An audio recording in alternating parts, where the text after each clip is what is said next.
Hello, welcome to Fladeco YouTube channel. If you like this video, please share and subscribe to my channel to know more about Sketchup. In my last video, it was an introduction video to Sketchup 2023.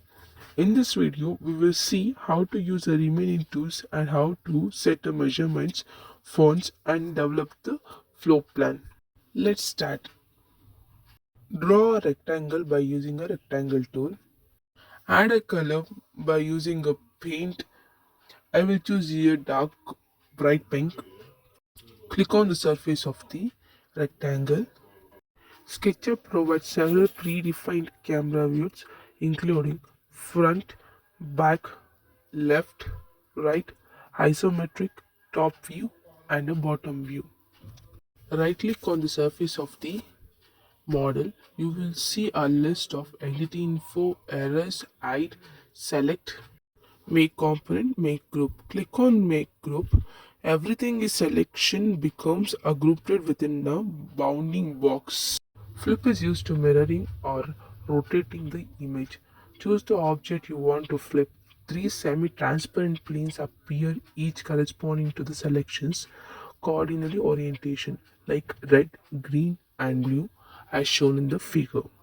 Click and drag the plane along one of the primary axes to refine the flip orientation position. Click on the red axis and drag towards the right side. A pink will shift to the right side. Click on green transparent plane, drag towards the front, it shifts a back side color to the front side. If you click on a blue transparent plane, it shifts or flips a bottom model or a image towards the upside shown in the video. Offset tool is used to create a copies of lines faces at a uniform distance from the originals. Next tool is push and pull tool. Use this tool to push or pull a surfaces in your model, allowing you to add or subtract a volume from the pieces in your model. Dimension tool allows you to create a dimension entities which are lines with the length information that communicate the key model dimensions found in the construction toolbar. Rotate tool use this tool to rotate a stretch, distort or a copy a entities along a rounded path. Follow me.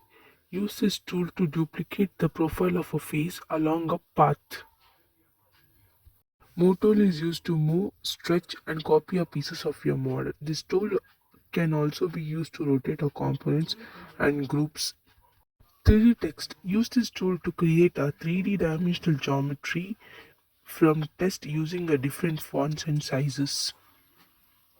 Scale. Use this tool to resize and stretch a pieces in your model. Resize the geometry in a model diagonally to maintain its proportional. Otherwise, the proportion of the model is disturbed and it will look like merged. Click on window, go to model info, select units. You can change the measurements to inches, feet, millimeters or centimeters. Click on display on unit formats where you can offer a unit form after the figures. Go to dimensions, you can change endpoints to a slash, dot, closed arrows or open arrows and click on select all dimensions and update all dimensions. If you want to change the font style, go to fonts and select the font you require and adjust the size or select the size according to the requirement, and you can change the font color too by clicking on the color palette.